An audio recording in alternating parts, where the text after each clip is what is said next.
Engineer मुर्गा और सुअर एरोप्लेन बना रहे हैं। सिस्टम पार देंगे। एक दिन सभी जानवरों ने आसमान में देखा तो एक हवाई जहाज उड़ रहा था, जिसे देखकर सभी जानवर बहुत खुश होते हैं।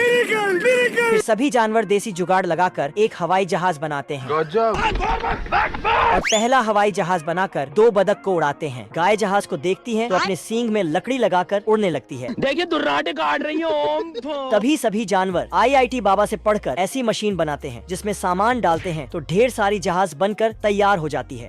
ये शुगर भी अपनी कलाकारी दिखाता है। अच्छा। जहाज बनने के बाद यह सभी जानवर आसमान की सैर पर निकलते हैं, लेकिन प्यारेलाल को जानवरों की तरक्की देखी नहीं जाती। वो जानवरों को भगाकर हवाई जहाज पर लात मारता है, लेकिन इसका पैर जहाज में फंस जाता है।